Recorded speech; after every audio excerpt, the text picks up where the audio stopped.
What up, world? It's your boy Laos. Back in the building. First edition for Candy Kids. This is the first edition for Candy Kids. The other video is the intro, just introducing it. And what we're going to talk about today, actually I'm going to throw these little shades on. It's a little sunny. The swag, right? Yeah, it works. Alright, so what we're going to talk about is from foster care, I want my share. From foster care, I want my share. That's what, 4 words? No, from foster care, I want my share. 8, right? Those 8 words. From foster care, I want my share. And what does that mean? Well, we're going to start with 2. We're going to separate it. We're going to just go to the foster care part. Then we're going to go to the my share part. I want my share. Right? Well, from foster care, you got to think about the type of individual that comes out of that situation. Like, what type of kid, or let's not say kid because we can't blame the kid, but what type of parent would allow, under any circumstance, where your kids would be taken from you and placed into foster care, right? And we also got to go into what foster care is. But so foster care is a government agency or a city agency that will remove the child from a unhealthy environment when the parents aren't fit to provide for their children, or they will place them in temporary custody of another person that would take care of the child, while the city still makes the legal decisions for the child, but the person is paid a fee to care for the child unless they're with a family member. So in order for that to happen, being that it's temporary, there has to be grounds for that, right? So the state has to see that this is a dysfunctional, unhealthy environment where we need to remove this kid out of this situation. He cannot, he, she, or they can no longer be in this situation because we're putting the kids in danger. So we have to remove them from that danger. And you would have to think, like, what type, oh, look at this. I don't know if y'all can see this. Look at that accident. Wow. Crazy. What type of parent would allow that environment? Right? What do you do? Like, I'm a parent, right? And my whole life is based around my kids. You know what I'm saying? I go to work so I can provide for them. I make decisions about not hanging out and going to certain places so nothing happens to me. If I go and get into an altercation with somebody, I kind of walk away from it because I got to think for them, right? I learned how to cook so I can cook for them. So I always make my decisions based off of my location I live at. What's the school like, right? If I'm paying taxes, what's the environment going to be so these kids can come up in? Is it a poverty area, high crime, a lot of shootings? Or if we move in a certain area, do they have basketball camps? Do they have swimming? Do they have boxing? Do they have dance classes? These are the things that, as a parent, you think about. And then you also think about, how do you provide for their future? Right? And that's just naturally.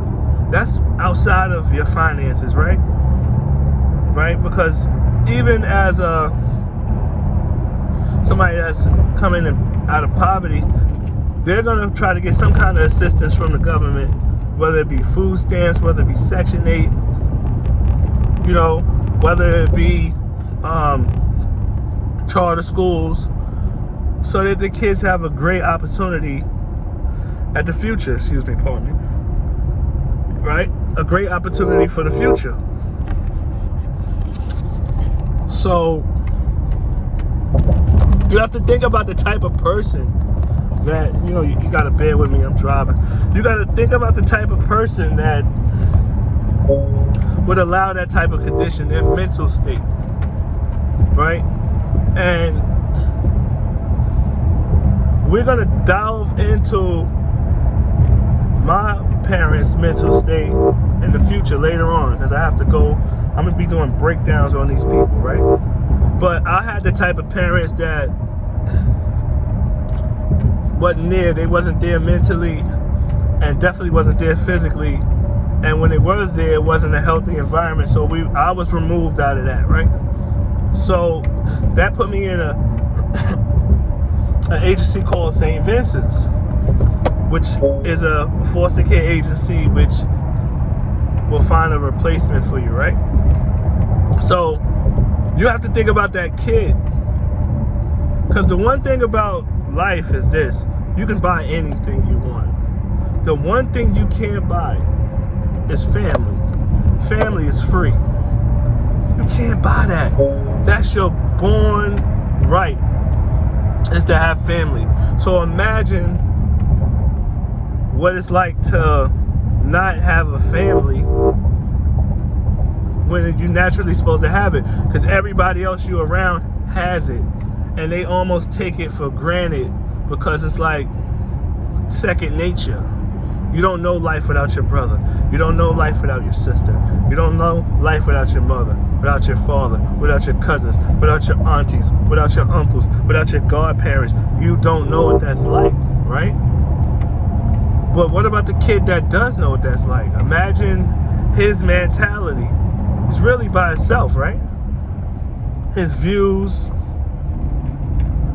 how he moves, right?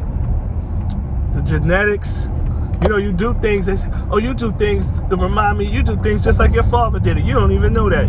You don't have that, right? You know how you might make a face, how your mother may make a face, or you may have mannerisms of your parents, but you don't have those things, right? You don't have the cousins to mirror yourself after, the older brother to school you to. You don't have those things. So the mentality of that foster care kid is really a loner. You're really off by yourself. So you got to fight that whole thing of being by yourself, right? So you could either do two things. You could either become a leader, or you could become a follower. Most of the time, you become a follower or a product of that environment. Oh God, hopefully I didn't. Yeah, sorry, man. Hopefully I didn't pop my damn tire. See, talking to y'all on risk paying attention to the roads, right? But check this out, right? So I lost my train of thought. So you become a product of that because you're going to be subject to many different environments. Because as a foster kid, you may go from house to house. You might not be just with them one family. You might not get adopted by that family, right? So you have to, you're going to go through mad different mood swings, different personalities. You're going to deal with people, pardon me again, like I said, I'm driving. You're going to deal with people. I'm going to get a better setup too for this camera. But you're going to deal with people that have different personalities, and you're going to have to fit into each and every environment that you go into, right? So that kid is really at the rock bottom. Really. I mean, he's covered, he's good because the governor's coming in and God's looking out, but really, you're really at the rock bottom because you're the kid that nobody wants, right? Or at least the people that should want you don't.